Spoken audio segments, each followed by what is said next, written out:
Este trabajo forma parte de un proyecto en el que se investiga la resistencia ambiental, cómo se diseminan las bacterias resistentes a antibióticos en diferentes ecosistemas acuáticos.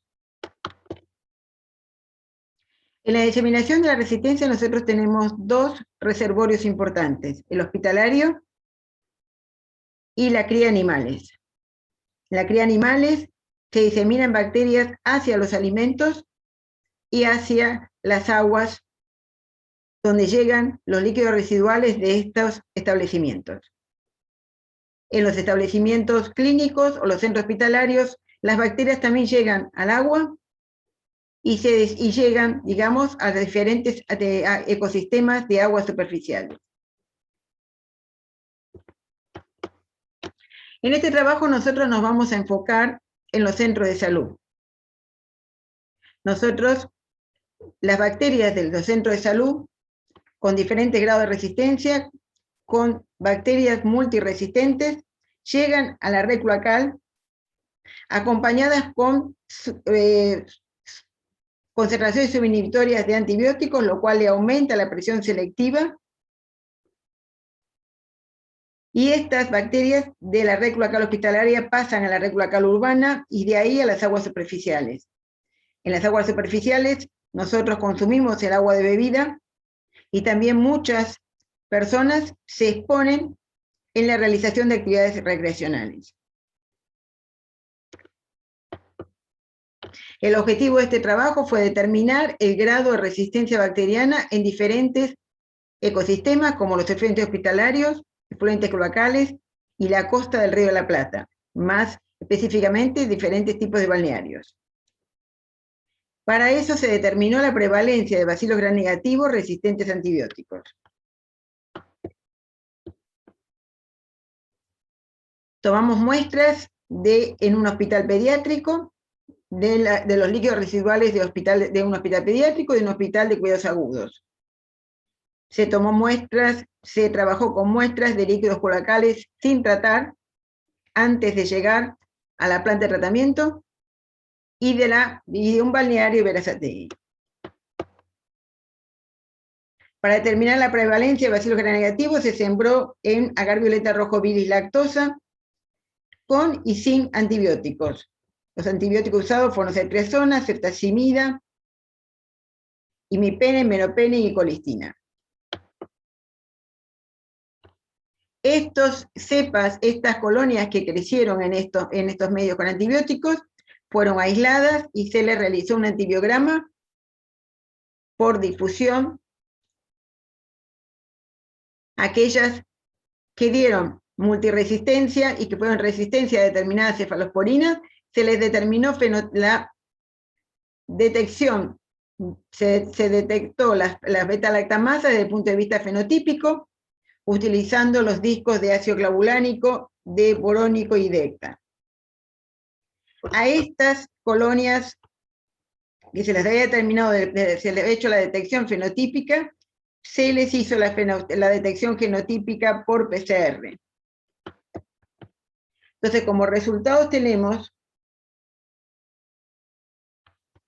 observamos que frente a la ceftriaxona tenemos una importante prevalencia en el hospital pediátrico, tanto la ceftriaxona como la de ceftazidima.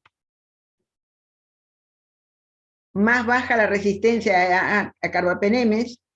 En el hospital agudos se invierte, baja la resistencia a cefalosporinas, ceftriaxona y ceftazidima, y aumenta a meropene.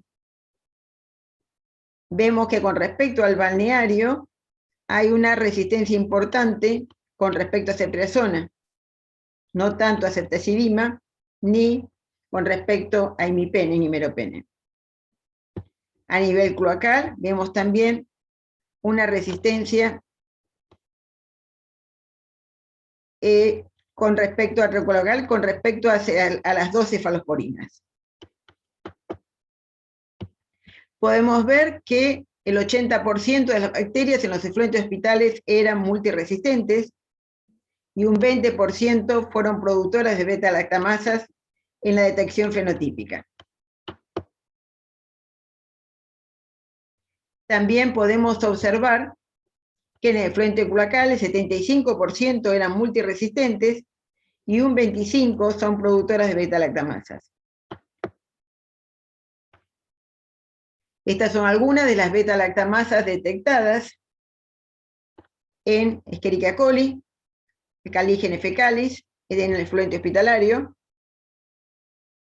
la Klebsiella pneumoniae y Pseudomonas aeruginosa en el efluente cloacal.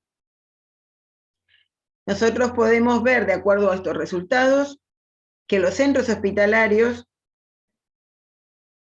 son reservorios de bacterias resistentes, de bacterias multiresistentes, que a partir de ellos se propagan hacia otros sitios. Podemos ver también que la aparición de genes que codifican a la resistencia de multiresistentes puede ser relevantes en las aguas residuales. Y esto puede contribuir también a la propagación de la resistencia bacteriana. Es decir, esto se debería también contar como un contaminante más. ¿Y qué encontramos también a nivel de balnearios? Que la presencia de una alta prevalencia de bacterias resistentes, como vimos frente a la ceftriaxona, nos pone frente a un riesgo en salud pública, un riesgo para aquellas personas que se exponen al agua por actividades recreacionales, están exponiendo también a bacterias que pueden llegar a ser patógenas y son resistentes a los antibióticos. Esto representa un importante riesgo sanitario que tendría que ser evaluado. Gracias por vuestra atención.